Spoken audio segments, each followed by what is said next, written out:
29वां अध्याय। राजा पृथु ने कहा, हे नारद जी, आपने कला से जिस प्रकार मुक्ति पाई है, यह सारी कथा हमको सुनाई है, मैं भली प्रकार सुनी है। हे ऋषिवर, यह काम किन दो निधियों के प्रभाव से हुआ, कृपा करके मुझसे यह बताने की कृपा कीजिएगा।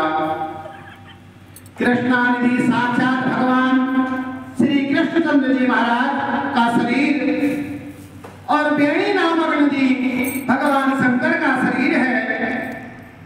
इन दोनों नदियों के संगम का महात्म्य श्री ब्रह्मा जी भी वर्णन करने में असमर्थ है। फिर भी मैं आपने पूछा है, अतः मैं आपको इसकी उत्पत्ति का वृत्तांत सुनाऊंगा। ध्यान पूर्वक से सुनो। चाक्षुष मनवंतर के आरंभ में श्री ब्रह्मा जी ने सहस्त्र पर्वत के शिखर पर यज्ञ करने का निश्चय किया। सब देवताओं ने भगवान विष्णु और शंकर जी सहित यज्ञ की सामग्री लेकर उस पर्वत के शिखर पर गए। तब महर्षि भृगु आदि ऋषियों ने ब्रह्म मुहूर्त में उन्हें दीक्षा देने का विचार किया।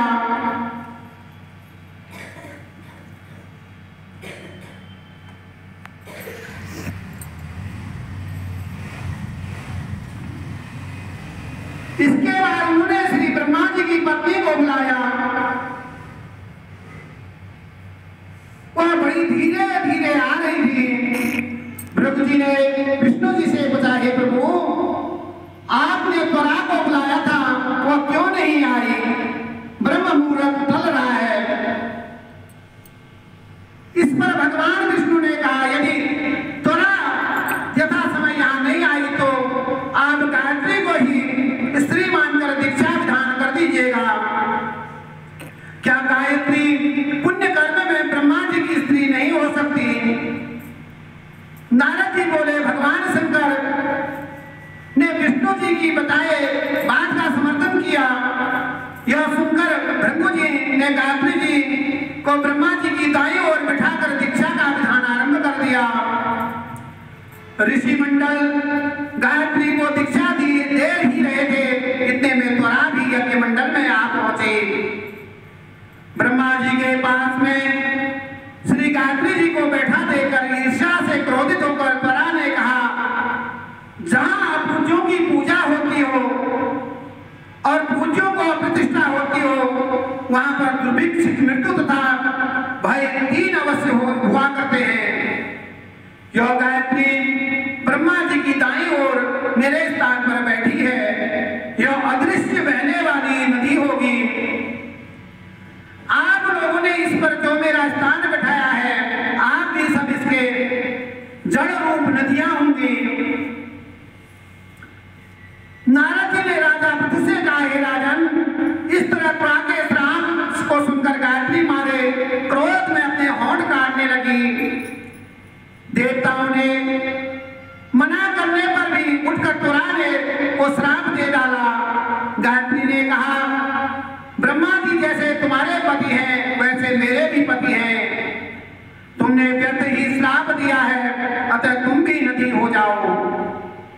नारद जी ने कहा तो देवताओं में खलबली मच गई। वह त्वरा को दंडवत प्रणाम करने लगे।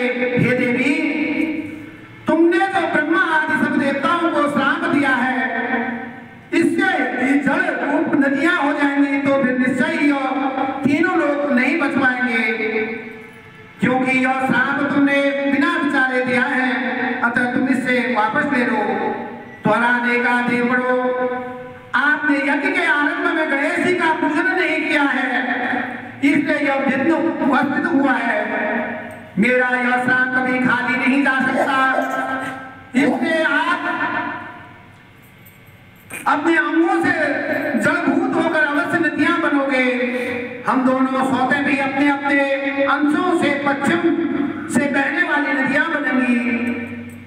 नारद जी ने राजा पृथु से कहा, त्वरा का यह वचन सुनकर सभी देवता, विष्णु जी, शंकर जी आदि अपने अपने अंशों की से नदी बहने बन गए। भगवान के विष्णु के अंश से कृष्ण, कृष्ण, कृष्णा भगवान शंकर के अंश से बेणी, ब्रह्मा जी के अंश से कुकुदम्मवती नामक नदी बनी। सभी देवताओं ने अपने अंशों के जल बनकर वहीं से सहस्त्र पर्वत पर फेंक दिए। फिर उन लोगों ने अलग अलग अंश अलग अलग नदियां के रूप में बहने लगी।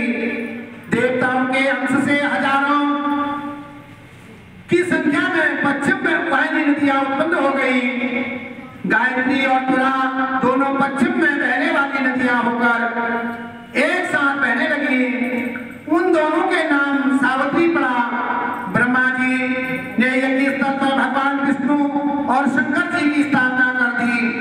दोनों देवता महाबल और अतिबल के नाम से विख्यात हुए। हे राजन, कृष्णा और बेणी नदी की उत्पत्ति का यह वर्णन जो मनुष्य सुनेगा उसे सभी नदियों के स्नान और दर्शन का फल प्राप्त हो जाता है। बोलिए